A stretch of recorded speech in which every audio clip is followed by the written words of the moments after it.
Hello बच्चों, मैं professor Devesh Tripathi DT sir एक बार फिर आ गया हूँ नए वीडियो के साथ। पहले तो मैं थोड़ा सा बता देता हूँ, ये वीडियो खासतौर पे क्लास 11th के बच्चों के लिए है and at the same time जो बच्चे फाउंडेशन में अपनी तैयारी करना चाहते हैं, जैसे 9th 10th 8th, उन बच्चों के लिए भी ये वीडियो चल जाएगा। Because the fact is vectors is a very basic topic जो हर बच्चे को आना चाहिए, और अगर आपको फाउंडेशन से ही आता है तो आपकी आगे की मेहनत काफ़ी बच जाती है। तो आप इसको आसानी से समझ सकते हैं, कोई उसमें दिक्कत की बात नहीं है। आज का जो सेशन है वो एडिशन ऑफ वेक्टर्स के ऊपर है, और ये सेशन बहुत ही इंपॉर्टेंट सेशन है। उसका रीजन क्या है? बिकॉज अब तक जितने भी लेक्चर्स हमने देखे अबाउट वेक्टर्स, उनमें हम लोगों ने वेक्टर्स क्या है इसको समझने की कोशिश की। यहाँ से हम लोग वेक्टर्स को अप्लाई करना सीखते हैं, तो इसीलिए ये बहुत ही इंपॉर्टेंट हो जाता है। तो आई सजेस्ट कि अगर किसी ने ये वीडियो के पहले वाले जो वीडियोज हैं नहीं देखे हैं तो जल्दी से उनको भी देख लेना, सो दैट आपको ये चीज़ में काफ़ी ज़्यादा मजा आए। और ये बहुत ही इंटरेस्टिंग छोटी सी चीज़ है ना, है तो मैथमेटिकल फिजिक्स की नहीं है, बट फिर भी एट द सेम टाइम काफ़ी हेल्पफुल है एंड सिंपल है। तो आई सजेस्ट आप इसको अच्छे से देखें। ऑल्सो जो बच्चे अभी अभी जस्ट पढ़ना शुरू किया है, जिन्होंने क्लास 11th 9th 10th, वो लोग काफ़ी कई बार कंफ्यूज हो जाते हैं कि सर ये ऑनलाइन वीडियोस से हम लोगों को जो आप दे रहे हैं उससे कैसे हेल्प लेनी है, और हाउ शुड वी प्रिपेयर या how should we start preparing. तो इट्स वेरी सिंपल। आपको सिर्फ दो चीज़ें ध्यान रखना है बेटा। सबसे पहला, जो भी वीडियो को देख रहे हो चाहो तो पहली बार उसको एज अ सिंगल फ्लो में देख लो, अनलेस कि उसमें कोई एप्लीकेशन हो जहां मैं खुद बोल देता हूँ कि बेटा इसको खुद करके देखो। तो एक रफ नोटबुक लेके चीज़ों को समझते हुए एक बार फ्रीली बस उस वीडियो को व्यू करो। करेक्ट। उस वीडियो को देखने के बाद अब सेकंड आपको जो करना है स्टेप जो है वो क्या है कि आप अपनी एक नोटबुक जो आपने फिजिक्स की बनाई हुई है, जिसमें आप क्लास नोट्स बनाते हैं। Class notes I don't know 8 9 10 तक स्कूल्स में कितने इंपॉर्टेंट होते थे, बट यहाँ कोचिंग इंडस्ट्री में खासतौर पे जब आप तैयारी कर रहे हो जेईई या नीट की, क्लास नोट्स सबसे इंपॉर्टेंट चीज़ है। उसका रीज़न ये है बेटा, लेक्चर्स जो हम दे रहे हैं वो क्लास में जब देते हैं तो आमने सामने वाले लेक्चर्स होते हैं और ख़त्म हो जाते हैं। उसके बाद उसका कोई हमारे पास एक तरीके से बैकअप नहीं होता है। यहाँ ऑनलाइन में थोड़ी फैसिलिटी है कि कुछ लेक्चर्स में आपको बैकअप मिल जाएगा, बिकॉज ऑलरेडी वो डले हुए हैं नेट पे। Correct. But most of the topics ऐसे रहेंगे जिनके सारे लेक्चर्स ऑनलाइन नेट पर नहीं डले होंगे। तो जिन लेक्चर्स को ऑनलाइन अपलोड नहीं किया गया है या जिनको लिमिटेड ड्यूरेशन के लिए अपलोड किया गया है, वो वीडियोस एक बार हट गए उसके बाद आप क्या करोगे? तो इसीलिए आपका सबसे पहला दायित्व क्या है कि आप सबसे पहले क्लास नोट्स उठाओ, मतलब स्टेप 2 जो है हमारा, क्लास नोट्स को बनाओ, एक सेपरेट फिजिक्स की नोटबुक बनाओ। उसमें जो जो चीज़ हम पढ़ाते जा रहे हैं उसको आप अपने भाषा में जैसे जैसे मैं बता रहा हूँ वैसे वैसे लिखते जाइए। अगर कोई इंपॉर्टेंट पॉइंट है मैं बोल देता हूँ, आप उस इंपॉर्टेंट पॉइंट को नोट कर लीजिए। इसके बाद क्लास के जो इलस्ट्रेशंस हैं जो मैं करवा रहा हूँ उनको उस नोटबुक में अपने आप करने की कोशिश करिए। पहली बार हो सकता है रफ में आपने देख लिया, मेरे से सॉल्यूशन समझ लिया, but mostly try to solve it by yourself, क्योंकि जब आप खुद सॉल्व करेंगे तभी वो चीज़ आपके दिमाग में सस्टेन करेगी। तो ये हमारा थोड़ा प्रोसेस रहता है, और इस प्रोसेस को और भी डिटेल में मैं धीरे धीरे आपको बताता रहूंगा। फिलहाल आपके लिए जरूरी है कि अपने क्लास नोट्स प्रिपेयर करना शुरू करें, एंड जैसे जैसे मैं क्वेश्चंस दे देता हूँ वैसे वैसे आप उसकी प्रैक्टिस करना शुरू करें। तो बढ़ते हैं आगे, है ना। बहुत ही इंपॉर्टेंट टॉपिक है एडिशन ऑफ वेक्टर्स। सबसे पहले ये समझना जरूरी है कि एडिशन एक्चुअली में है क्या, है ना। स्केलर क्वांटिटी में एडिशन बहुत सिंपल था। मैंने बोला कि यहाँ से x से y तक का जो दूरी है, मैं बना देता हूँ यहाँ कि ये x है, यहाँ से y तक की जो दूरी है वो 2 मीटर है, ये रोड है, और यहाँ से दूसरा रोड जो है वो इधर पे गया हुआ है जो है z पॉइंट तक, और यहाँ की दूरी थी 3 मीटर। अब जो अगल बगल का रास्ता है वो दलदल है या पानी है, पूरा नदी है ना, तो अब यहाँ भी पानी, यहाँ भी पानी, यहाँ भी पानी। तो अगर मुझे x से z तक जाना है तो टोटल कितना डिस्टेंस ट्रेवल करना पड़ेगा? तो वील सिंपली से कि डिस्टेंस भैया 2 मीटर यहाँ है और 3 मीटर यहाँ है, तो टोटल मुझे 2 meter plus 3 meter is equal to 5 meter ये ट्रेवल करना है। ये जो एडिशन मैंने किया, इस एडिशन में मैंने डायरेक्शन का कहीं यूज नहीं किया, जबकि डायरेक्शंस थी। तो ऐसे एडिशन को हम लोग स्केलर एडिशन बोलते हैं। लेकिन वेक्टर क्वांटिटीज में चूंकि डायरेक्शन होती है, इसीलिए हम उसको इस तरीके से सीधा सीधा ऐड नहीं कर पाते, थोड़ी सी गंदगी हो जाती है उसमें, है ना। मैं एक एग्जाम्पल से समझाने की कोशिश करता हूँ। ये मान लो एक बंदा है, ठीक है, कोई भी, आप ही हो मान लो, और इस बंदे को दो फोर्सेस या दो लोग अपनी अपनी ओर खींच रहे हैं, ठीक है। अच्छा, अब आप मुझे लॉजिकली सोचकर बताओ, अगर ये स्केलर क्वांटिटी होती तो ये 10 का फोर्स है, ये 10 का फोर्स है। अगर ये स्केलर क्वांटिटी होती तो ये कितने फोर्स से आगे जाता? 20। लेकिन जब ये फोर्सेस इस तरीके से लग रहे हैं, क्या लगता है ये किधर जाएगा? ये ऊपर वाले फोर्स की तरफ या नीचे वाले फोर्स की तरफ? करेक्ट। तो अब हमें यहाँ पर डायरेक्शन बताना पड़ रही है ना। वैसे मुझे पता है, आपको भी पता है कि ये बंदा, आप करके देख सकते हैं। आप क्या करिए, ऐसे खड़े हो जाइए और अपने मम्मी पापा भाई बहन किसी को भी बोलिए एक हाथ को इधर खींचे एक इधर खींचे। तो जब एक हाथ को इधर खींचेगा एक इधर खींचेगा, यू विल ऑब्जर्व कि जैसे ही हम खींचते हैं आप आगे जाना शुरू कर देते हैं। तो इसका मतलब इन दोनों फोर्सेस के कारण ये ए बॉडी का मूवमेंट इस तरफ हो रहा है, करेक्ट। तो ये जो डायरेक्शन आई, और अच्छा ये भी खास बात है कि इसका जो रिजल्टेंट आ रहा है, इस एडिशन को हम लोग रिजल्टेंट बोलते हैं, यानी इन दोनों को मिलाकर बनाया हुआ फोर्स। ये रिजल्टेंट आपका हर परिस्थिति में 20 से छोटा है। क्यों? क्योंकि भैया 10 और 10 का मैक्सिमम फोर्स कितना हो सकता है, 20 में बताऊंगा क्यों। और डेफिनेटली 0 से बड़ा है। तो 0 से 20 के बीच में अगर ये लाई कर रहा है तो इसका मतलब ये हो गया कि इसकी वैल्यू डायरेक्टली 10 भी नहीं है, डायरेक्टली 20 भी नहीं है। कमाल की बात देखो, स्केलर होता तो 10 + 10 कितना हो जाता, 20। लेकिन वेक्टर में 10 + 10 0 से 20 के बीच में कुछ भी हो सकता है। जरूरी नहीं है कि वो 10 या 20 ही हो या 15 हो, correct. It can be anything between 0 to 20 depending on various parameters जो हम अभी डिस्कस करने वाले, करेक्ट। तो यहां से हमको ये पता चल गया कि स्केलर में एक ही आंसर आ सकता है दो क्वांटिटीज को ऐड करने पे, लेकिन वेक्टर्स में दो मैग्नीट्यूड्स को अगर मैं ऐड करता हूं तो डायरेक्शन चेंज होने के कारण उनके आंसर में वेरिएशन आ सकता है। इनफैक्ट कमाल की बात देखो, मैं अभी प्रूव भी करूंगा उसको, कि अगर एक बंदा यहां खड़ा हुआ है ना, और उसको 3 लोग खींच रहे हैं ऐसे, सच दैट कि ये एंगल 120 डिग्री है, ये भी 120 डिग्री है और ये भी 120 डिग्री है, और तीनों लोग सेम फोर्स लगा रहे हैं। आप कमाल की बात देखिए, F + F + F तीनों का रिजल्टेंट जो आएगा वो 0 आएगा। ये सारी चीजें मैं प्रूव करूंगा, पहले मैं आपको एक आइडिया देना चाह रहा हूं कि आखिर हो क्या रहा है। तो यहाँ रिजल्टेंट 0 आता है, इसका मतलब ये कहीं नहीं जाएगा। अद्भुत, एक उधर खींच रहा है, एक इधर खींच रहा है, एक पीछे खींच रहा है, हमें आड़ा तिरछा कहीं नहीं जाना है, हम वहीं पे खड़े हुए हैं। क्यों खड़े हुए हैं? बिकॉज मैं आपको समझाऊंगा, करेक्ट। अच्छा, दूसरी चीज, वेक्टर्स में ही ऐसा पॉसिबल है, जैसे स्केलर में मैं आपसे पूछूं 10 को 10 से ऐड करो कितना आएगा, आप बोल दोगे 20। 10 से 10 को ऐड करो कितना आएगा, 20।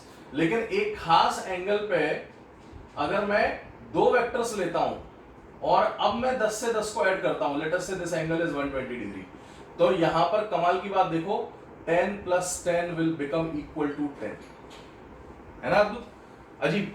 10 + 10 विल बिकम इक्वल टू 10। तो इसीलिए वेक्टर्स के जब भी एडिशन की बात करते हैं, हमें एंगल और मैग्नीट्यूड दोनों को यूज करना पड़ता है। अकेले मैग्नीट्यूड से काम नहीं चलेगा। अकेले मैग्नीट्यूड का एडिशन है तो स्केलर क्वांटिटी बन जाएगा, ये हो जाता। लेकिन वेक्टर्स में ये हमें फॉलो करना पड़ता है। एंड वेक्टर्स में एडिशन का सीधा सीधा वर्ड का मतलब ही है रिजल्टेंट, है ना। तो क्योंकि रिजल्टेंट में क्यों यूज कर रहा हूं, बिकॉज फोर्स वो वेक्टर है जो सबसे ज्यादा यूज करने वाले हो। तो फोर्स को जब आप स्टडी करोगे तो हमें पता होना चाहिए कि रिजल्टेंट इफेक्ट किस तरफ है। अब मैं इधर खड़ा हुआ, ठीक है, मुझे एक बंदा यहां खींच रहा है 100 से, एक बंदा यहां खींच रहा है 50 से, मैं किधर जाऊंगा, 100 वाले की तरफ। कितने फोर्स से, 100 - 50 यानी 50 से। तो आप ये समझ रहे हो कि मेरे लिए ये जानना जरूरी है कि कौन सा फोर्स किस तरफ लग रहा है, जिससे मुझे ये पता चले कि मैं किस तरफ जाऊंगा, और जिस तरफ मैं जाऊंगा उस डायरेक्शन को ही हम लोग बोलते हैं रिजल्टेंट। तो resultant of a vector is nothing but the addition. Am I clear? तो सबसे पहले दिमाग में आपके क्रिस्टल क्लियर ये होना चाहिए कि कभी भी किसी वेक्टर का आप रिजल्टेंट निकाल रहे हैं, मतलब आप उसके एडिशन को कर रहे हैं, करेक्ट। अगर कोई फिजिकल क्वांटिटी नहीं है, ऐसी सिंपल वेक्टर है, तो हम उसको एडिशन बोल देते हैं। लेकिन अगर फिजिकल क्वांटिटी है, फोर्स है खास तौर पर, है ना, तो उसको हम लोग रिजल्टेंट वर्ड भी यूज कर लेते हैं। तो don't get confuse between addition of vectors और resultant of vectors, both are one and the same thing. Resultant किसी भी वेक्टर का निकालना है, मतलब एडिशन करना है। तो मैं आपको बता देता हूं कि इसको हम किस तरीके से अप्रोच करते हैं और ये कैसे निकाला जाता है। तो वेक्टर का एडिशन चूंकि आपने देखा सीधा साधा नहीं था, इसीलिए इस एडिशन को करने के लिए कुछ कानून बनाए गए। There are certain rules for the addition जो हमारी मदद के लिए है ना। उन रूल्स को हम लोग देखेंगे, और वही रूल्स वेक्टर को टेंसर से अलग करते हैं, क्योंकि टेंसर में कोई रूल्स नहीं होते। तो यहां पर सीधा सीधा हम देखेंगे, फर्स्ट पहला रूल, या ऐसा कह दो रूल्स फॉर वेक्टर एडिशन। तो रूल्स फॉर वेक्टर एडिशन की जब हम बात करेंगे बेटा, तो यहां पर सबसे पहला जो रूल आएगा, ये देखिए, first rule, this is triangle law, है ना। रूल्स कह लो या ज्यादा अच्छा वर्ड होगा लॉज। लॉज थोड़ा भारी लगता है, लॉज फॉर वेक्टर एडिशन या लॉज ऑफ वेक्टर एडिशन, थोड़ी सी ग्रामर भी सही कर ले, क्या जाता है, लॉज ऑफ वेक्टर एडिशन। तो फर्स्ट लॉ जो हम सीखेंगे that is triangle law of vector addition. ये काफी मैथमेटिकल लॉ है, सिंपल है ये भी। इसी से डिराइव होने वाला एक और दूसरा लॉ रहता है पैरेललोग्राम लॉ, वो ज्यादा यूज होता है in physics, but triangle law भी इक्वली यूज हो जाता है। तो बहुत ही सिंपल सीधा कानून है। लॉ का मतलब आप समझते हो, लॉ में कोई क्यों क्या कपाट नहीं होता, सीधा सिंपल ये होता है, ऐसे होता है ना। तो कैसे होता है हमें ये सीखना है अच्छे से। तो triangle law of vector addition is very simple, ध्यान से सुनना। मैं कोई दो वेक्टर्स को ऐड करना चाहता हूं। लेट अस से एक वेक्टर है ए जो कि आगे की तरफ है,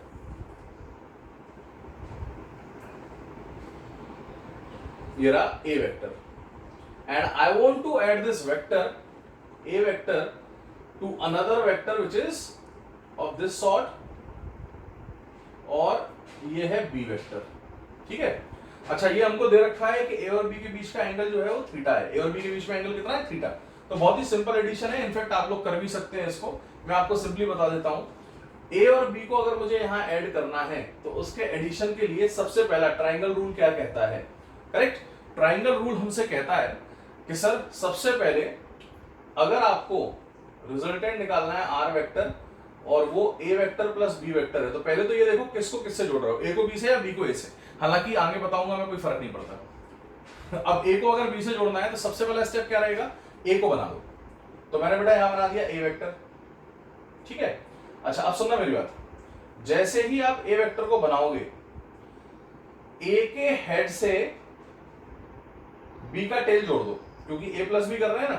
तो ए का हेड और बी का टेल आपस में जुड़ेगा। तो इसका मतलब इसको उठाकर यहां ले आओ। तो इसको उठाकर अगर यहां ले आओगे तो ये मुझे मिल जाएगा बी वेक्टर, ठीक है। तो ये रहा आपका ए वेक्टर, ये रहा बी वेक्टर। अच्छा, दोनों के बीच का एंगल हमको गिवन है थीटा।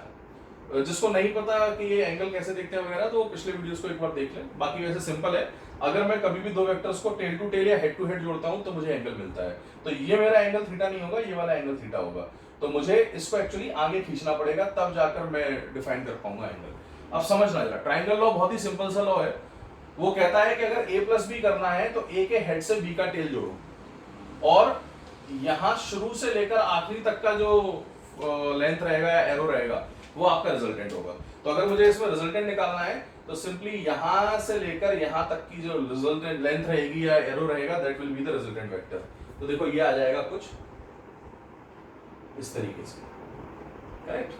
थोड़ा सा कोशिश करें समझने का। This will come in this manner, C.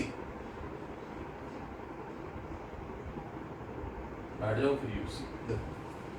So this is A, this is B and this is resultant of A and B। आप खास तौर पर देख पा रहे हैं कि ये रिजल्टेंट इन दोनों से बड़ा भी है ना, लेकिन डायरेक्टली इनके सम के बराबर नहीं है। यानी ये 10 है और ये 5 है तो ये 15 नहीं है, ये 15 से तो कम है, करेक्ट। तो अब सवाल ये उठता है कि रिजल्टेंट को कैसे निकाला जाए, how to solve this resultant, and at the same time किसी भी वेक्टर को रिप्रेजेंट कैसे करते हैं, उस समय उसको कैसे निकाला जाए, वो सारी चीजें हमें देखना है। बहुत ही इंपॉर्टेंट है ये, करेक्ट। तो इसको ध्यान से देखिएगा।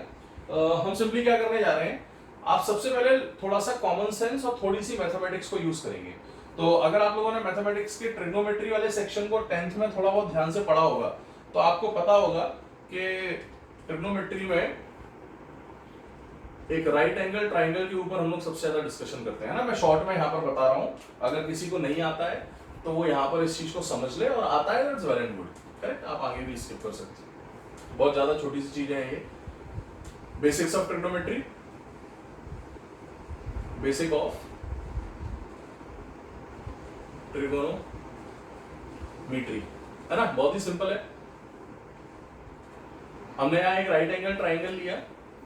इस राइट एंगल ट्राइंगल में 3 साइड्स हमारे काम की होती हैं और वो डिपेंड करती हैं, उनका नाम डिपेंड करता है on the basis of angle. जैसे अगर ये एंगल है थीटा तो इसको हम बोलते हैं बेस, इसको हम बोलते हैं परपेंडिकुलर। थीटा के अपोजिट वाला होता है परपेंडिकुलर, और ये हो जाएगा हमारे लिए हाइपोटेनस, ठीक है। इसको हम x से इंडिकेट कर रहे हैं, इसको b से, इसको p से। कई लोग इसको बेस, इसको अपोजिट, और इसको सॉरी इसको बेस और क्या बोलते हैं इसको, अपोजिट बोल देते हैं, इसको अपोजिट बोल देते हैं और इसको एडजेसेंट बोल देते हैं। बेस अलग अलग टर्मिनोलॉजी है, ठीक है, हमें उससे मतलब नहीं है। तो अब अगर मुझे इसमें अलग अलग ट्रायगोनोमेट्रिक रेशियोज की वैल्यूज निकालनी है तो उसके लिए हम बहुत ही सिंपल सा फॉर्मूला यूज करेंगे। पाकिस्तान भूखा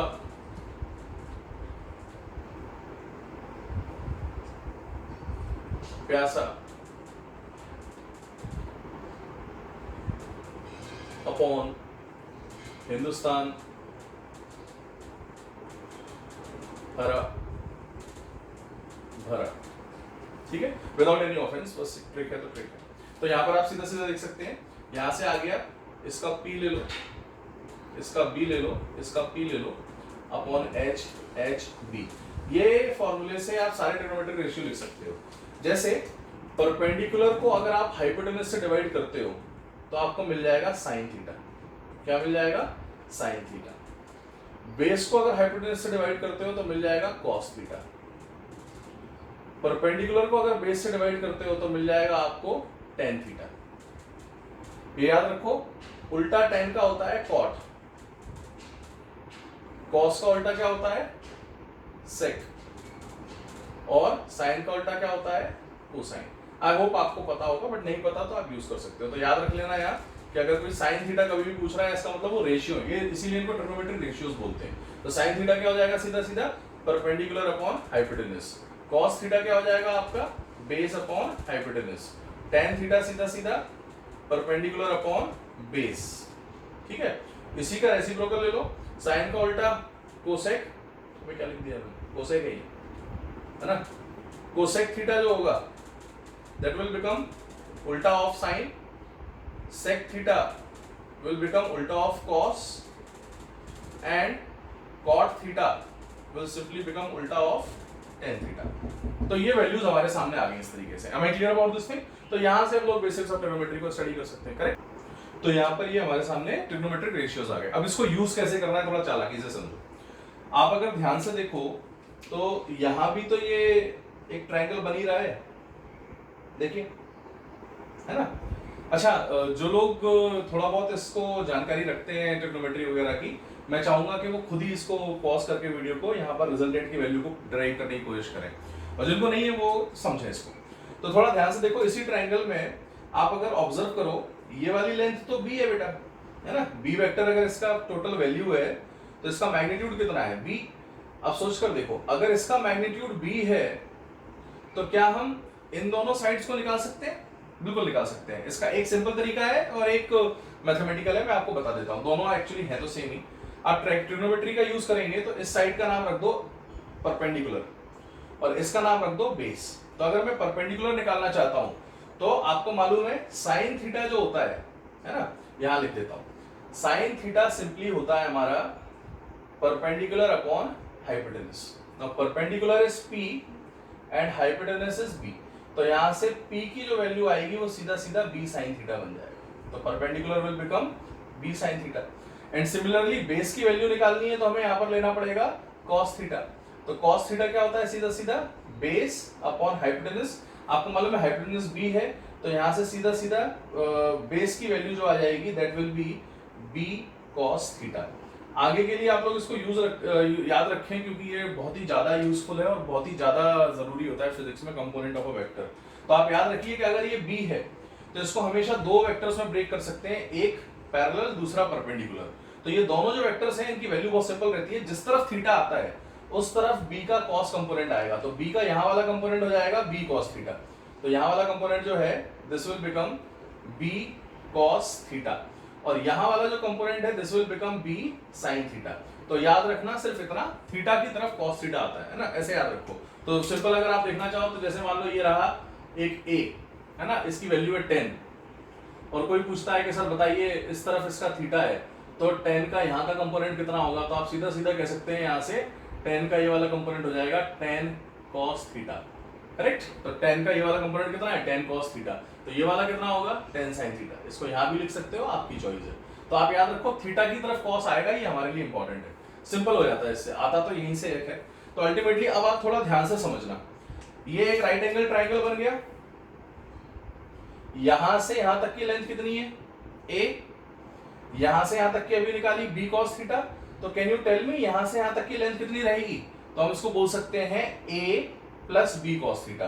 तो दिस एंटायर लेंथ जो मैं यहां बनाने जा रहा हूं, this is simply given as a plus b cos theta. अच्छा, ये वाली जो लेंथ है ये हमारी सीधी सीधी b sin थीटा है। तो अगर कोई आपसे पाइथागोरस थ्योरम यूज करने को बोले, तो आपको मालूम है पाइथागोरस थ्योरम, हमें मालूम है by Pythagoras theorem, by Pythagoras theorem हम लोग क्या कह सकते हैं? परपेंडिकुलर, यानी कि ये वाला b sin थीटा का होल स्क्वायर है ना, ये फॉर्मूला होता है perpendicular square plus base square is equal to hypotenuse square. तो perpendicular is b sin theta, इसका होल स्क्वायर प्लस बेस का क्या है? a plus b cos theta का होल स्क्वायर। तो perpendicular square plus base square is equal to hypotenuse यानी resultant का square. तो यहां से मुझे मैग्नीट्यूड ऑफ द एडिशन मिल जाएगा। मतलब वो मैं बोल रहा था 10 और 10 मिलकर 10 बन रहा है, 15 बन रहा है, 20 बन रहा है, तो वो कैसे निकालेंगे? वो यहां से निकालेंगे। तो सॉल्व कर लेते हैं इसको। b square sin square theta plus a square plus b square cos square theta plus 2ab cos theta this is equal to r square. ठीक है, यहां से ध्यान से देखो, b square sin square theta और b square cos square theta में b square common लोगे तो यहां से बन जाएगा a square plus b square into sin square theta plus cos square theta plus 2ab cos theta and this is equal to r square. तो आप ध्यान से देखो, ये वाला जो टर्म है ये ट्रिग्नोमेट्रिक आइडेंटिटी है, इसकी वैल्यू 1 रहती है ना। अच्छा, अगर किसी को ट्रिग्नोमेट्री में थोड़ी सी दिक्कत है, डोंट वरी, मैं आगे एक और वीडियो डालने वाला हूँ, वो बेसिक ट्रिग्नोमेट्री के ऊपर रहेगा। तो अगर उसमें आपको तकलीफ है तो उसको एक बार देख के फिर इसको फिर से देखना है ना। चलो, तो यहाँ से सीधा सीधा a square plus b square plus 2ab cos theta, ये हमारे सामने r स्क्वायर की वैल्यू आ जाएगी। तो रिजल्टेंट आ जाएगा सीधा सीधा under root of a square plus b square plus 2ab cos theta. देखा कितना सिंपल था। अच्छा, ये फॉर्मूला बहुत इंपॉर्टेंट है बेटा, ये हमको रिजल्टेंट देने के लिए बहुत ही सीधा साधा फॉर्मूला आ गया है। ये फॉर्मूला सब लोग से मैं एक्सपेक्ट करूंगा कि वो उसको याद ही रखें, that is very very very highly useful. और ये cos थीटा sin थीटा की अलग अलग एंगल्स पे क्या वैल्यूज रहती हैं वो आपको मैं अगले वीडियो में या जो भी एक वीडियो अलग से डालूंगा ट्रिग्नोमेट्री की बेसिक का, उसमें आप याद रखिएगा, बिकॉज ये टेबल बहुत जरूरी है, क्योंकि sin थीटा cos थीटा की वैल्यूज के बिना ये फॉर्मूले को यूज नहीं कर पाएंगे। This very simple and important formula. तो एक बार फिर से देख लो मैंने क्या किया। मैंने सिंपली a प्लस बी करना था, लेंदी नहीं है, सिर्फ समझाते वक्त होता है, करोगे तो आपको पता चलेगा चुटकियों में होता है ना। सबसे पहले a के हेड से b को टेल को जोड़ो, तो a के हेड से b का टेल जोड़ा, ये एक स्ट्रक्चर बन गया। इनिशियल पॉइंट से फाइनल पॉइंट तक की जो लेंथ है या एरो है that is the resultant vector. उसको निकालने का तरीका b के कंपोनेंट लिए, क्योंकि थीटा एंगल पता था a और b के बीच का, तो b का नीचे वाला कंपोनेंट b cos थीटा और perpendicular component b sin theta. b sin theta b cos theta आ गया, तो ये लेंथ पता चल गई और ये लेंथ पता चल गई। पाइथागोरस लगाया, सॉल्व करके रिजल्टेंट निकाल लिया। दूसरा जो सवाल हमसे पूछा जाता है वो है कि रिजल्टेंट का एंगल कितना है। तो आप ध्यान से देखो, ये जो एंगल बन रहा है ना, ये थीटा से तो कम है। इस एंगल के बारे में पूछा जाता है कि रिजल्टेंट का एंगल कितना है, यानी what is the angle of the resultant with the base या a वेक्टर। तो आप सीधा सीधा देख सकते हो कि ट्राइंगल में tan अल्फा, बड़े वाले ट्राइंगल में देखो, है ना, क्योंकि ये बड़े वाले ट्राइंगल का एंगल है ना, तो tan अल्फा क्या होता है? परपेंडिकुलर अपॉन बेस, तो परपेंडिकुलर हो गया b sin थीटा, तो tan alpha is b sin theta upon base कितना हो जाएगा? बेस हो जाएगा सीधा सीधा a plus b cos theta. ये हमारे सामने tan अल्फा की वैल्यू आ गई। तो आप यहां से बहुत ही सिंपली ऑब्जर्व कर सकते हैं कि जो रिजल्टेंट की वैल्यू है वो इस तरीके से b sin theta upon a plus b cos theta हमारे लिए आ जाती है। Very simple, correct. I hope आपको समझ में आया होगा ये। तो हम अब यहाँ से किसी भी वेक्टर का रिजल्टेंट निकाल सकते हैं। अब मुझे इसको थोड़ा एनालाइज करना है, तो थोड़ा इसको ध्यान से समझना। मैं आप पॉज करके नोट करते जाना, मैं इसको बिठा रहा हूँ, ठीक है। तो इसको देखते हैं, है ना।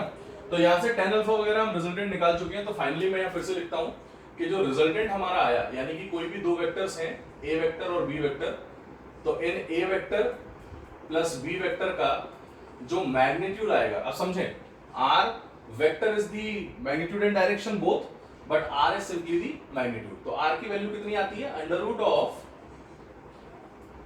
a square plus b square plus 2ab cos theta, ठीक है। अच्छा, अब जिनको ट्रिग्नोमेट्री नहीं पता वो बिल्कुल घबराओ मत, सिर्फ सुन लो, और जिनको ट्रिग्नोमेट्री पता है वो थोड़ा सा समझो। बेटा cos थीटा की वैल्यू कहां से कहां तक लाई करती है? cos theta is always greater than और equal to -1 and less than और इक्वल टू +1, यानी cos थीटा हमेशा -1 से +1 की तरफ लाई करता है। तो अगर कोई पूछे cos थीटा की मैक्सिमम वैल्यू कितनी हो सकती है, तो आप बोल सकते हो cos थीटा की मैक्सिमम वैल्यू होती है +1। cos थीटा की मैक्सिमम वैल्यू कितनी होती है? +1। जिनको नहीं पता वो याद रखें कि cos 0 जो होता है वो 1 होता है, cos 180 जो होता है वो -1 होता है, और यहाँ पर 0 और 180 जो हम ले रहे हैं वो डिग्रीज में है। तो ट्रिग्नोमेट्री में डिग्री और रेडियन दो चीजें यूज होती हैं। अच्छा, कुछ लोग रेडियंस में अगर इसको लिखना चाहें तो वो ऐसे लिख सकते हैं, cos रेडियन में 0 भी रेडियन ही होता है, और cos 180 डिग्री को हम पाई रेडियंस लिख सकते हैं, तो ये -1। तो ये बुक्स में आपको मिल जाती हैं चीजें, बट ठीक है, मैं I will take a separate lecture for this. तो ये वैल्यूज मुझे पता है cos की क्या होती है। अब इसको कैसे यूज करना है थोड़ा समझो। अगर मैं आपसे पूछूं कि मैं चाहता हूं a प्लस बी का रिजल्टेंट मैक्सिमम आए, पहले कॉमन सेंस से सुनो। मैं यहां खड़ा हूं, एक बंदा इधर खींच रहा है, एक इधर खींच रहा है, बताओ मेरे पे लगने वाला नेट फोर्स बढ़ेगा या कम होगा? जैसे ये 100 से खींच रहा है, ये 50 से खींच रहा है, तो नेट फोर्स कितना होगा? 100 50 से कम होगा या उसके बीच में 50, है ना? 100 से इधर खींच रहा है कोई, 50 से इधर खींच रहा है, मैं 50 से इधर जाऊंगा। अगर मैं तेजी से उस तरफ जाना चाहता हूं तो इस 50 वाले बंदे को क्या करना चाहिए? क्या इधर फोर्स लगाना चाहिए? नहीं, उल्टा क्या करना चाहिए? इसको इधर आके खींचना चाहिए। अगर ये 100 से और ये 50 से खींचेगा तो मैं 150 से आगे जाऊंगा। इसका मतलब आप समझ रहे हो कि जब मैं सबसे तेजी से उधर जाना चाहता हूं तो दोनों बंदे मुझे सेम डायरेक्शन में खींच रहे थे। अब इसको मैथमेटिकली समझने की कोशिश करते हैं कह क्या रहा है ना? अगर मान लीजिए मैं आपसे बोलता हूं कि I want resultant to be maximum, तो रिजल्टेंट मैक्सिमम तब होगा जब ये इक्वेशन मैक्सिमम, और इस इक्वेशन में cos थीटा वेरिएबल है, तो अगर r मैक्स चाहिए तो cos थीटा भी कैसा होना चाहिए? मैक्स। अच्छा, cos थीटा की मैक्सिमम वैल्यू कितनी होती है? +1, और उस समय थीटा का वैल्यू कितना होता है? 0 डिग्री। समझिएगा, अगर a इधर है और b भी इधर है तो टेंशन लेना ही नहीं है, डायरेक्शन को देखना ही नहीं होता, आप सीधा सीधा रिजल्टेंट निकाल सकते हो, और वो रिजल्टेंट इन दोनों का सम आता है जैसा मैंने अभी बताया था, और वो आ जाता है सीधा सीधा a प्लस बी। इसको मैथमेटिकली प्रूफ करो तो डाल दो वैल्यू, तो r की वैल्यू देखो कितना होती है? Under root of how much? a square plus b square plus 2ab cos 0, है ना?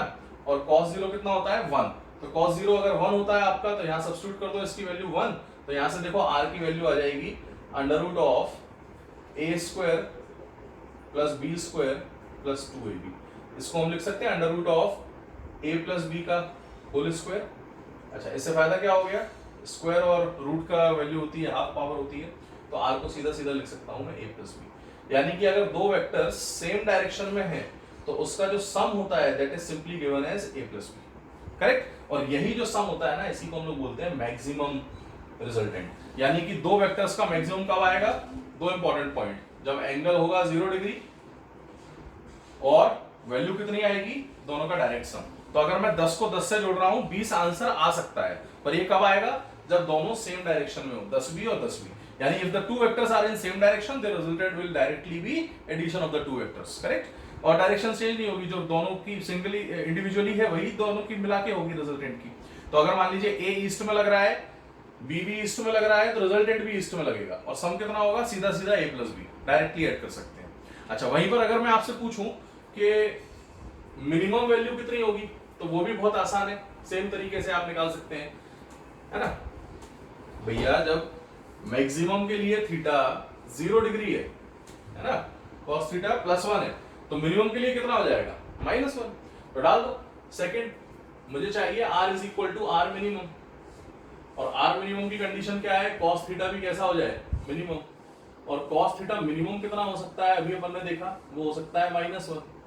अब cos थीटा मिनिमम अगर -1 है तो यहां से थीटा की वैल्यू कितना हो जाएगी? सीधा सीधा 180 डिग्री, ठीक है? अच्छा, थीटा 180 डिग्री आ गया। अब थीटा 180 डिग्री का मतलब समझ रहे हो कि एक वेक्टर अगर a आगे है तो b वाला वेक्टर पीछे हो, तो अब रिजल्टेंट जो आएगा वो इन दोनों से छोटा हो जाएगा, है ना? इसमें से इसको माइनस करना पड़ेगा, तो अल्टीमेटली थोड़ा सा बचेगा और ये हमारा r मिनिमम आ जाएगा। तो अगर कोई पूछता है कि r मिनिमम कितना होगा सर, है ना, if someone ask what is the value of r minimum, तो मैथमेटिकली निकाल सकते हैं इसको, सिंपली आर का फॉर्मूला में वैल्यू डाल दो, under root of a square plus b square plus 2ab into cos theta की जगह मैंने -1 डाल दिया, cos 180, ठीक है। तो बस यहाँ से आर कितना आ जाएगा बेटा, under root of a square plus b square minus 2ab, इसको हम लिख सकते हैं under root of a minus b का होल स्क्वायर, बचपन के फॉर्मूले। तो यहाँ से r कितना आ गया, सीधा सीधा a माइनस बी। यानी कमाल की बात, अगर मैं दो वेक्टर्स को एक दूसरे से अपोजिट डायरेक्शन में अप्लाई कर रहा हूँ तो रिजल्टेंट डायरेक्टली सब्सट्रैक्शन से आता है। यही तो है जो मैं कह रहा था, मैं यहाँ खड़ा हूँ, एक 100 से खींच रहा है, एक 50 से, कितना हुआ रिजल्टेंट, 100 माइनस 50। मैं यहाँ खड़ा हूँ, 100 50 मिलकर कितना हो गया, 150। तो सेम डायरेक्शन में एडिशन, अपोजिट डायरेक्शन में सब्सट्रैक्शन, इक्वल हो जाए 100 100 0 फोर्स। तो आप समझिए इस बात को कि अगर मैं रिजल्टेंट निकालना चाह रहा हूं तो minimum magnitude of the resultant जो होता है वो a माइनस बी आता है और मैक्सिमम आता है a प्लस बी। अब कोई भी वेक्टर जो होगा वो मिनिमम मैक्सिमम के बीच ही लाई करेगा। तो यहां से मैं डायरेक्टली सिंपली एक नोटवर्दी पॉइंट बना सकता हूं कि r should always be greater than और equal to a minus B and less than और equal to a plus B. तो दो वेक्टर्स के एडिशन और सब्सट्रैक्शन के बीच में ही हमेशा रिजल्टेंट वेक्टर लाई करता है। अब सवाल ये उठता है कि इसको यूज कैसे करना है ना। तो पहले तो जो मैंने आपको शुरू में एग्जांपल दिया था वो इसको प्रूव कर लिया है अपन ने कि मान लीजिए बंदा है, इसको एक इधर 10 से खींच रहा है, एक इधर 10 से खींच रहा है, तो पता चल रहा है इसका आर मैक्स कितना हो सकता है। तो आपको मालूम है 10 प्लस 10 हो सकता है अगर सेम डायरेक्शन होता, और आर मिनिमम का होगा वो जब अपोजिट डायरेक्शन हो जाए 10 माइनस 10, यानी कि रिजल्टेंट जो है वो 0 से 20 के बीच में लाई करेगा। देखो मैंने जो शुरू में तुम्हें बताया था वो मैंने प्रूफ कर दिया, करेक्ट। It's very simple. तो आर मैक्स और आर मिनिमम हम लोग इस तरीके से इसको इंडिकेट कर पा रहे हैं। तो आर मैक्स हमारे सामने ऐसे आ गया और आर मिनिमम हमारे सामने ऐसे आ गया। तो मैक्सिमम और मिनिमम रिजल्टेंट की वैल्यू हमारे सामने प्रस्तुत है। तो ये हम इस तरीके से निकाल सकते हैं। अगर मुझे ट्रिग्नोमेट्रिक एंगल्स की वैल्यूज का आइडिया है तो मैं इनको बहुत ही अच्छे से सॉल्व कर सकता हूँ, करेक्ट। जैसे फॉर एग्जाम्पल अगर मान लीजिए दो बंदे हैं या एक ऑब्जेक्ट है, उसको दो बंदे खींच रहे हैं, है ना। कुछ छोटे से केसेस में आपको बता देता हूं जिससे रिजल्टेंट थोड़ा सा और क्लियर हो, है ना। वैसे तो हो जाएगा इसमें क्लियर, एक दो बार देखोगे। अगर कोई पहली बार देख रहा है तो थोड़ी सी दिक्कत आ सकती है। पास्ट में पढ़ा हुआ है वेक्टर्स तो खैर ये पढ़ी हुई चीजें हैं, you will be getting bored of all this, है ना, ऑब्वियसली बिकॉज पढ़ी हुई चीज है और काफी सिंपल है। बट अगर नहीं पढ़ी तो ये बहुत ही ज़्यादा थोड़ी सी डिफिकल्ट हो जाती है, तो इसीलिए इसको बार बार देखें। तो आप समझो जरा, अगर मैं एक एग्जाम्पल के रूप में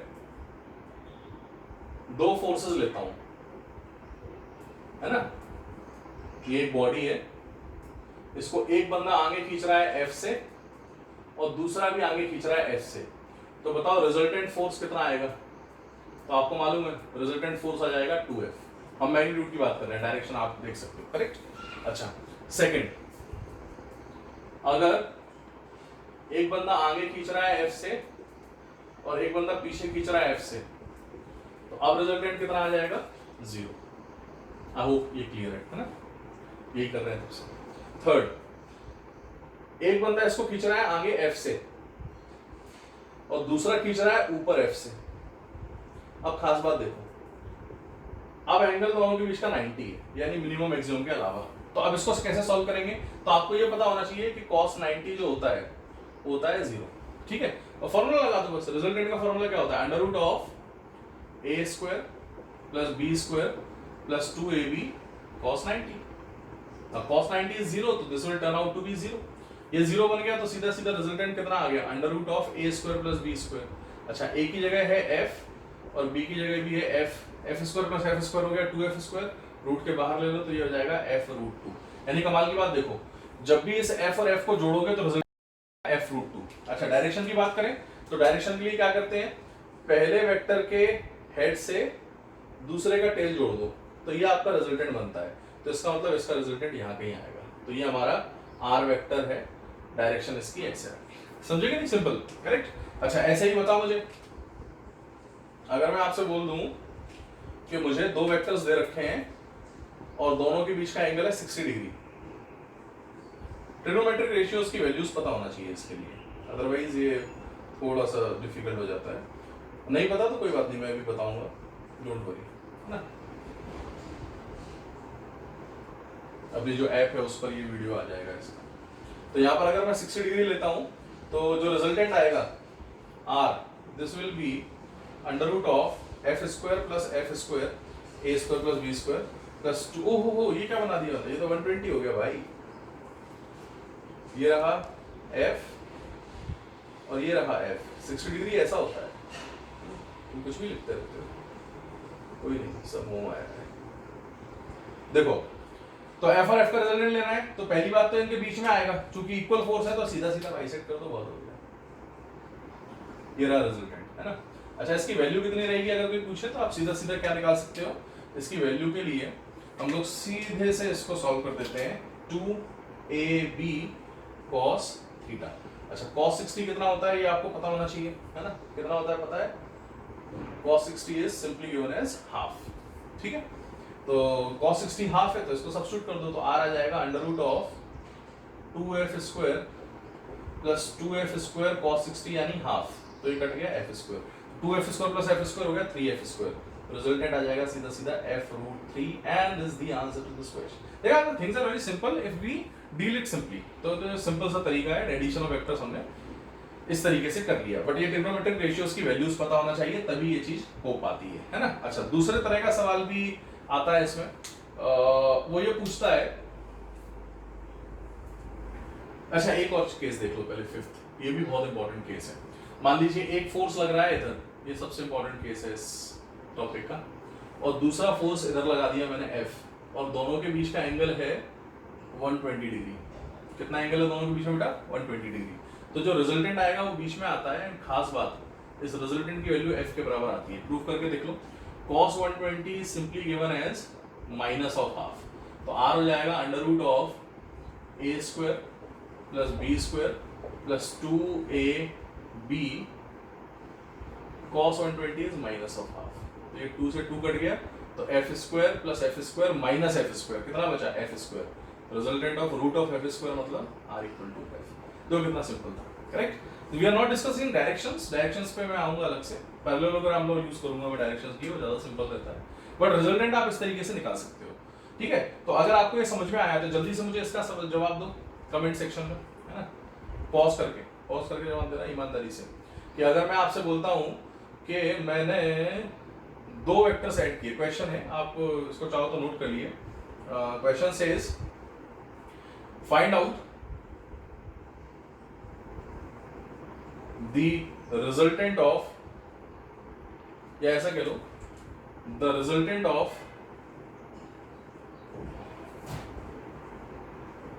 two vectors of magnitude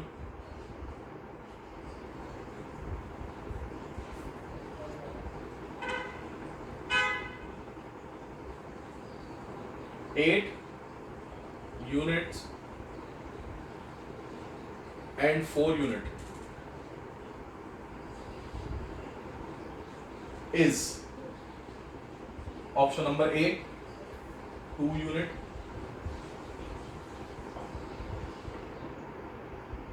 option number B 6 unit, option number C 14 unit, option number D 20 unit. इसको सॉल्व करो जरा जल्दी से, बढ़िया सवाल है, दिमाग लगाओ, सिंपल है बट दिमाग लगाने वाला है। तो करके देखें आप लोग, है ना, पॉज करके, और कमेंट में आंसर डालो। देखने वाले कमेंट में आंसर डालना, नहीं तो पाप लगेगा। तो कमेंट में आंसर डालना है आपको। अब इसमें बच्चे कहाँ कंफ्यूज होते हैं, मैं करता हूँ, आपने अगर कर लिया होगा तो आप पॉज से अनपॉज करके शुरू कर दो, है ना। तो बहुत ही सिंपल है, देखो भाई, बच्चा यहाँ कंफ्यूज हो जाता है, सर आपने ए दे दिया, बी दे दिया, एंगल तो दिया ही नहीं सर, ये क्या कर दिया आपने। तो बिल्कुल सही है बेटा, मैंने एंगल नहीं दिया, इसीलिए इसकी वैल्यू निकालना ऑलमोस्ट असंभव है। लेकिन मैंने थोड़ी चालाकी कर दी। मैंने क्या चालाकी कर दी, मैंने आंसर ऑप्शंस इस तरीके के दिए हैं कि आप आंसर निकाल सकते हो। कैसे, देखो, ये जेई में होते हैं इस तरह की चीजें, है ना। अब ध्यान से देखो, अगर मैं आर मैक्स निकालूं तो कितना होगा, 8 + 4, और आर मिनिमम निकालूं तो हो जाएगा 8 - 4, तो 12 और 4 के बीच में आपका आंसर लाई करना चाहिए। यानी जो भी रिजल्टेंट है वो 4 से छोटा नहीं हो सकता और 12 से बड़ा नहीं हो सकता। तो 2 जो है वो 12 और 4 के बीच में लाई नहीं कर रहा, this can not be answer. 14 can not be answer, 12 से बड़ा। 20 कैन नॉट बी आंसर, तो ओनली ऑप्शन रिमेनिंग इज 6। तो हमने यहाँ से एलिमिनेशन मेथड को यूज कर लिया कि कौन से नहीं हो सकते, तो जो बचा वही है। तो आंसर इसका सीधा सीधा आ गया 6 में। देखा हमने कैसी चालाकी की। तो this is how we have to approach the questions, correct. तो बेसिक्स बहुत जरूरी है अच्छे से समझ में आना। तो आई होप आपको ये क्लियर होगा। तो resultant of 2 vectors of magnitude 8 and 4 unit हमने इस तरीके से इसको इवैल्यूएट कर लिया, correct. This is the first rule for addition of vectors, जिसको हम बोलते हैं triangle law of vector addition. इसके एप्लीकेशंस के ऊपर मैं आऊंगा, वो सबसे इंपॉर्टेंट सेक्शन रहेगा, बिकॉज एप्लीकेशंस के बिना कोई भी टॉपिक किसी काम का नहीं। तो इसीलिए मैं सीधा अगले एडिशन रूल की तरफ आ रहा हूँ, एंड देन डायरेक्टली हम लोग एप्लीकेशंस की तरफ आएंगे। तो no need to worry, application का वीडियो भी अलग से रहेगा, बट इसको एडिशन के वीडियो में हम ये देख लेते हैं कि और क्या क्या रूल्स हैं एडिशन के। तो there are 2 other rules as well, जो सेम आंसर ही देते हैं ऑब्वियसली, बट थोड़े से कोई कन्वीनियंट है किसी जगह, कोई दूसरी जगह। तो सेकंड रूल जो है एडिशन का, that is what we call as parallelogram law of vector addition. ठीक है, ट्रायंगल लॉ में एक्चुअली क्या था, थोड़ी गुजर थी। हमें पहले एक ए वेक्टर लेना पड़ता था, फिर उसके हेड से बी का टेल जोड़ रहे हैं, फिर रिजल्टेंट ड्रॉ कर रहे हैं, वगैरह वगैरह। इन सब चीजों से बचने का तरीका है parallelogram law of vector addition. आप सिंपली क्या करिए, अगर आप ए वेक्टर लेते हैं और इसको ऐड करना चाहते हैं बी वेक्टर से, तो यहां आपको सीधा सीधा टेंशन नहीं लेना, ये फील भी होता है, फोर्स में ये फील हो जाता है। आप सीधा ऐड कर दो, दोनों को टेल टू टेल जोड़ दो। तो आप टेल टू टेल जोड़ोगे तो अगर आपको रिजल्टेंट निकालना है ए वेक्टर प्लस बी वेक्टर, ये थोड़ा इंपॉर्टेंट है इस चीज को समझना। तो यहां आप सीधा सीधा ए को लिखो, ये रहा बी, टेल टू टेल जोड़ दिया, और इससे हमें फायदा क्या हो गया, दोनों के बीच का एंगल पता चल गया थीटा। अब आप सिंपली क्या करो, एक पैरेललोग्राम बनाने की कोशिश करो इन दोनों को साइड लेते हुए। तो अगर आप पैरेललोग्राम ड्रॉ करोगे तो ए के पैरेलल आपने एक साइड ड्रॉ कर दी अप्रोक्सीमेटली, और बी के पैरेलल एक साइड ड्रॉ कर दी लगभग, ठीक है। इससे क्या फायदा हो गया, इससे पैरेललोग्राम बन गया, इसीलिए इसका नाम पैरेललोग्राम लॉ है। अब अगर आपको रिजल्टेंट चाहिए तो आप इनिशियल पॉइंट से फाइनल पॉइंट तक जाओ, यानी कि जो मेन डायगोनल है दोनों के बीच का, वो आपका रिजल्टेंट देगा। तो ये जो ग्रीन लाइन है जो मैं यहां बना रहा हूं, है ना, this is going to indicate the resultant vector. ये देखो, ये बना दिया हमने, है ना, ये रहा रिजल्टेंट वेक्टर। ठीक, बढ़िया। तो ये हमारे सामने आर वेक्टर की वैल्यू आ गई। अब खास बात समझना, अगर ये आर वेक्टर है तो रिजल्टेंट का एंगल होता है अल्फा, है ना। सेम उसी तरीके से प्रूव होगा, ये आपको मालूम है। ये अगर बी है तो पैरेललोग्राम की साइड्स इक्वल होती है, तो ये भी बी रहेगा, और ये थीटा है अगर, तो ये एंगल भी कितना रहेगा, थीटा। मैं फिर से वही ट्रायंगल ड्रॉ करूंगा, है ना, फिर से वही कहानी। आई होप आप लोग समझ गए होंगे, मैं प्रूव नहीं करूं तो चल जाएगा, आप लोग खुद कर लेना है इसको, एक बार प्रैक्टिस हो जाएगी। ये बी है, ये थीटा है, तो ये कितना हो जाएगा, ये हो जाएगा बी कॉस थीटा, और ये हो जाएगा बी साइन थीटा। अब आपको बड़ा ट्रायंगल दिख गया, है ना, आप इसमें वो निकाल सकते हो। तो रिजल्टेंट की जो वैल्यू आएगी यहाँ पर, वो सीधा सीधा R will turn out to be under root of a square plus b square plus 2ab cos theta। तो रिजल्टेंट सीधा सीधा कितना आ गया, under root of a square plus b square plus 2ab cos theta। I am very clear, आपको आ गया होगा। अच्छा, एक और चीज करके देखते हैं, तो पढ़ ही रहे हैं तो अच्छे से पढ़ो ना। अगर कोई a प्लस बी करने को बोल रहा है, तो मैंने आपको याद होगा थोड़ी देर पहले बोला था कि a प्लस बी करो, b प्लस a करो, क्या फर्क पड़ता है, एक ही चीज है। तो वो क्यों बोला था उसको समझो। a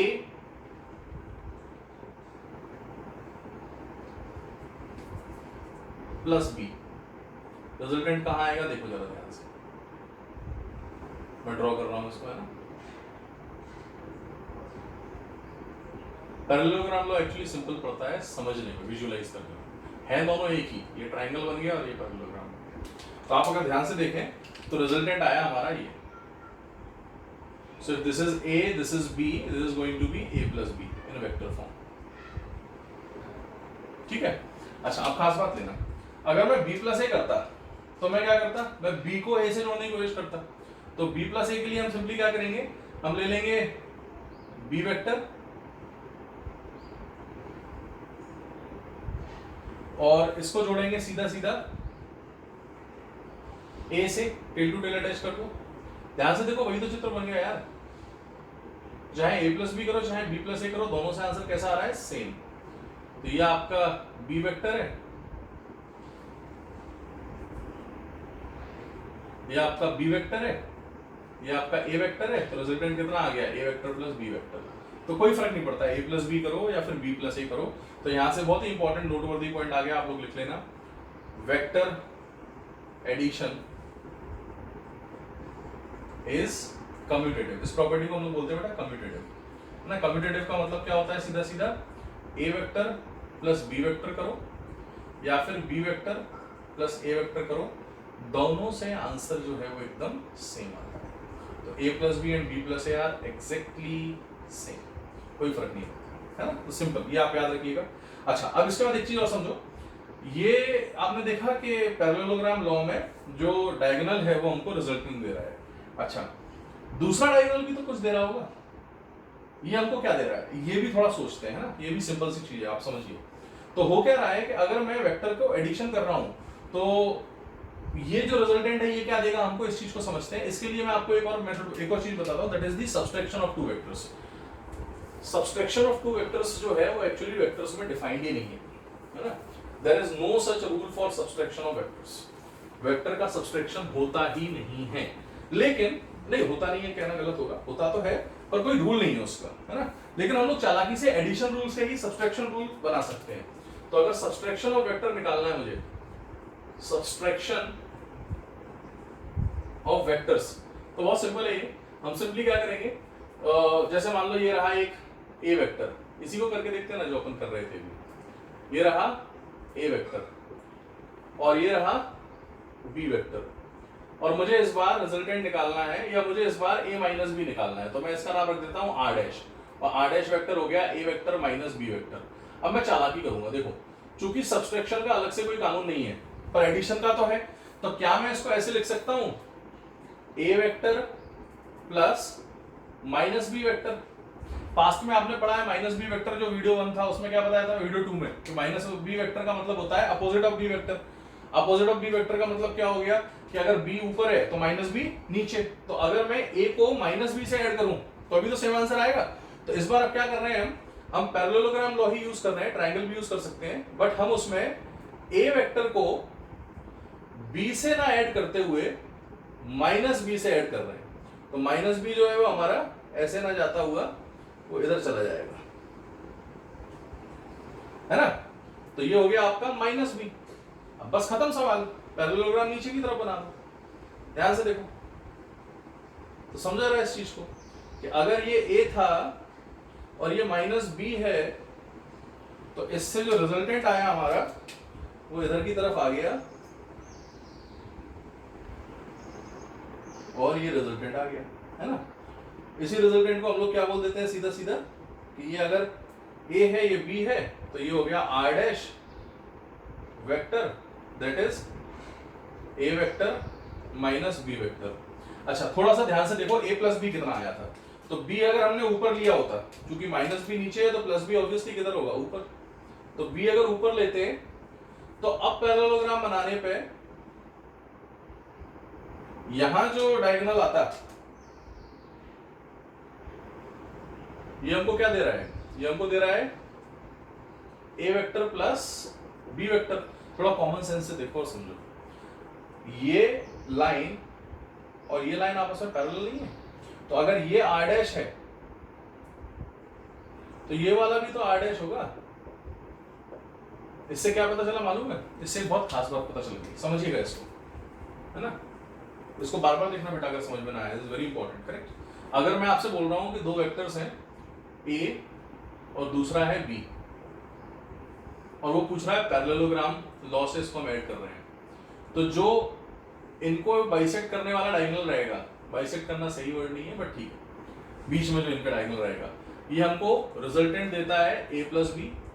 और अगर ये a प्लस बी दे रहा है तो दूसरा डायगोनल जो है वो हमको क्या देगा, सीधा सीधा वो हमको दे देगा a minus B, a vector minus b vector. a की तरफ एरो रहेगा तो b की तरफ एरो रहता तो b माइनस, दो कितना सिंपल हो गया, है ना। तो एक ही डायगोनल, एक ही पैरेललोग्राम के दो डायगोनल्स, एक a प्लस बी दे रहा है और एक a माइनस बी दे रहा है। तो अगर मैं आपसे पूछूं, नोटवर्दी पॉइंट समझिएगा, बताओ अगर मैंने ऐसा ट्राइंगल लिया तो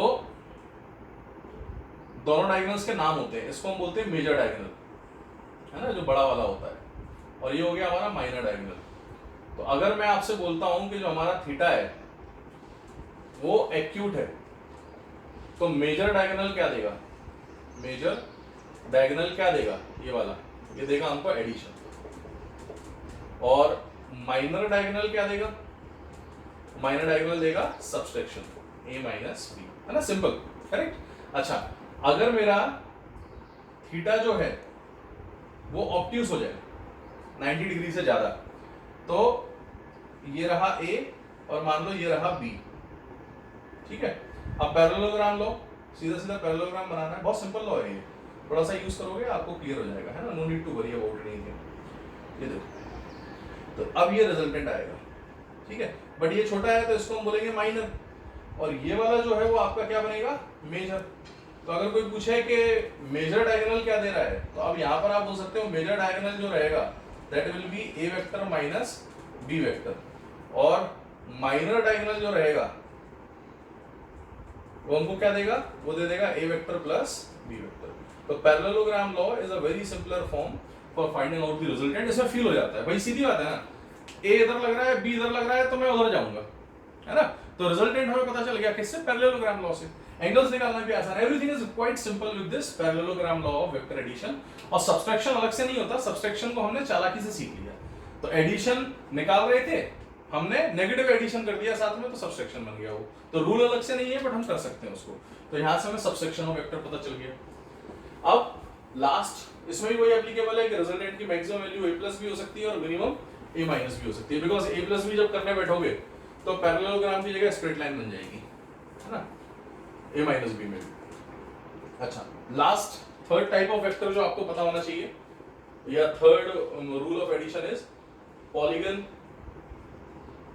law of vector addition. Polygon law of vector addition, this is also quite simple. इसमें सिर्फ आपको क्या ध्यान रखना है, इसमें फायदा सिर्फ इतना है कि आप एक वेक्टर का फाइनल रिजल्टेंट डायरेक्शन निकाल सकते हो, है ना, with the help of multiple vector. जैसे मान लो अभी 2 जोड़ रहे थे, अब मुझे 10 वेक्टर जोड़ने हैं, 5 वेक्टर जोड़ने हैं। जैसे ये लो, a vector, this has to be added with b which has to be added with, let us से ऐसा ले लिया मैंने, c, this has to be added with another vector, let us say, कहाँ बनाऊं, नीचे बना देता हूँ या इधर बना देता हूँ, b, this has to be added with another vector, यहाँ बना देता हूँ e वेक्टर। अब मुझे चाहिए इन सबका रिजल्टेंट क्या है, इन सबको जोड़ने पर क्या आएगा। इतने सारे फोर्सेस हैं, सब एक ही बॉडी पे लग रहे हैं, तो बॉडी किधर जाएगी। तो सिंपल, आप क्या करो, पॉलीगन लॉ में हेड टू टेल जैसे ट्रायंगल लॉ में जोड़ते थे वैसे जोड़ते जाओ। तो क्योंकि ट्रायंगल और पैरेललोग्राम से थोड़ी दिक्कत आएगी, क्यों 2 एट ए टाइम कर सकते हैं, 2 करो फिर रिजल्टेंट आएगा उसका तीसरे के साथ, कहां तक करते रहेंगे। सिंपल, ए बनाओ, ए के हेड से बी का टेल जोड़ो, बी के हेड से सी का टेल जोड़ो,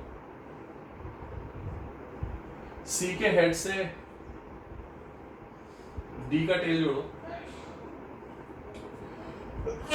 सॉरी, डी के हेड से ई का टेल जोड़ो, ये बन गया, देख रहे हो। अब कुछ खास नहीं, ये जो भी डायग्राम बना टेंशन लेने का नहीं, ए से शुरुआत, लास्ट पॉइंट पे अंत, ये आपका रिजल्टेंट बन गया, टेंशन लेना ही नहीं, बस सीधा आ गया। तो this is what we call as resultant vector. और ये रिजल्टेंट वेक्टर किस किस का सम है, ए बी सी डी ई, तीर लगा तो सबके बाद ये बन गया, देखा आपने, हाउ सिंपल। तो ये पॉलीगन लॉ है।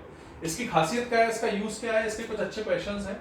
जैसे मान लो अगर मैं आपसे बोलता हूं कि मैंने एक ट्रायंगुलर में या एक पैरेललोग्राम में या क्वाड्रिलेटरल में एक साइक्लिक सिस्टम लिया, है ना, ये रहा, ये ए वेक्टर है, ये बी वेक्टर है, ये सी वेक्टर है। कोई पूछता है what is the resultant of this vector A B C, तो आर वेक्टर का मतलब हो जाएगा सीधा सीधा A vector plus B vector plus C vector. बता सकते हो इसका आंसर क्या होगा, what is the resultant of these 3 vectors. The answer is 0। कैसे देखो,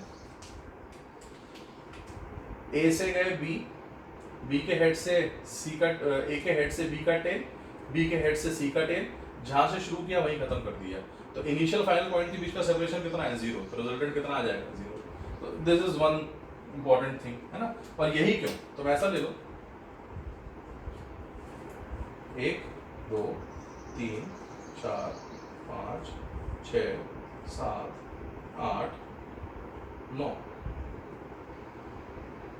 साइक्लिक सेंस में कोई भी पॉलीगन लोगे, एन साइडेड पॉलीगन, इसका रिजल्टेंट 0 ही आना है, क्योंकि शुरुआती और अंत पॉइंट कैसा है, सेम। इसी को जब हम नोट के रूप में लिखेंगे तो आज से याद रखेंगे, आप लोग भी याद रखिए इसको अच्छे से, कि अगर किसी भी एक बॉडी पे 2 से ज्यादा फोर्सेस लग रहे हैं, सच दैट कोई भी 2 कॉन्जिक्यूटिव वेक्टर्स या फोर्सेस का जो एंगल है वो सेम आए, यानी ये 2 के बीच का angle theta theta theta theta theta, देखो सबके एंगल बीच का कैसा है, सेम, एंड सबका मैग्नीट्यूड भी सेम है।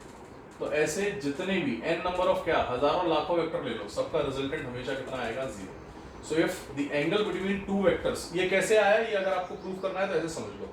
मैं अगर बोलूं इक्विलेटरल ट्रायंगल ले लिया, जैसे ये केस था, है ना, तो इक्विलेटरल ट्रायंगल में क्या होता है, मान लो मैं 3 वेक्टर्स लेता हूं ऐसे, ये रहा f, ये रहा f और ये रहा f, ठीक है। अब इसका रिजल्टेंट निकालना है, इनके बीच का एंगल है 120, तो मेरे पास इसके 2 तरीके हैं, है ना, सबके बीच का एंगल 120 डिग्री है। एक तरीका तो अपन ने थोड़ी देर पहले पढ़ा था कि f और f अगर 120 डिग्री पर लग रहे हैं, रिजल्टेंट f ही आएगा। तो अब आप ध्यान से देखो, एक तरीका तो ये हो गया कि इस f और इस f का रिजल्टेंट आएगा f, चूंकि वो नीचे की तरफ आएगा तो ऊपर वाले को वो कैंसिल कर देगा, बीच में आता है तो इसीलिए 60 डिग्री रहेगा, तो 60 120 180, यानी f और माइनस f मिलकर कितना हो गए, 0। तो एक तो ये तरीका है। दूसरा क्या है, हेरा फेरी कर लो ना, इधर उधर खींच दो। तो जैसे मान लो ये वेक्टर है पहला f, इस वाले को यहाँ पर जोड़ दो और इस वाले को तीसरे को यहाँ ले जाओ, ध्यान से देखो वही बन गया, ये बन गया। तो यहाँ से आप सीधा सीधा देख सकते हैं कि इसका रिजल्टेंट कितना आना चाहिए, 0। There are hundreds of ways of understanding these things. तो आई होप आपको ये समझ में आ रहा होगा, है ना। तो ये पॉलीगन लॉ, वेक्टर एडिशन है, ये 3 बेसिक लॉज है जिससे हम सारे क्वेश्चंस करते हैं। अब क्वेश्चंस कैसे होते हैं, क्वेश्चंस कैसे आते हैं, उसका मैं एक असाइनमेंट ग्रुप पे डाल दूंगा, व्हाट्सएप ग्रुप, जो अपना WhatsApp group and at the same time जो ऐप वाला ग्रुप है उस पर डाल दूंगा, तो आप उसको सीधा सीधा यूज कर सकते हैं, करेक्ट। फिर सॉल्व करिए, फिर मैं डाउट्स लूंगा, and application part of these 3 things is the most important thing. Vectors में यही तो है, और क्या है। अच्छा, जिनने ट्रिग्नोमेट्री का वो वीडियो, ट्रिग्नोमेट्री अभी नहीं सीखा है, वो डोंट वरी, ऐप पे ट्रिग्नोमेट्री का वीडियो डाल दिया जाएगा, आप उसको आसानी से देख सकते हैं। तब तक के लिए कुछ चीजों को मान लो कि कॉस इतना इतना होता है, या एक टेबल याद कर लो, आराम से मिल जाएगी आपको बुक्स में, टेक्स्ट बुक्स में, 10th की बुक में भी। तो you just try to understand this thing, correct. I hope आपको समझ में आया होगा, है ना। अच्छे से पढ़ो बेटा, मेहनत से पढ़ो, कोई टेंशन की बात नहीं है, हम लोग आपके लिए खड़े हुए हैं, we are working very hard. So I hope आप लोग इसको समझें, correct. And yes, if you like the video, like it, subscribe it, share it. चलो आज के लिए इतना ही, थैंक यू सो मच।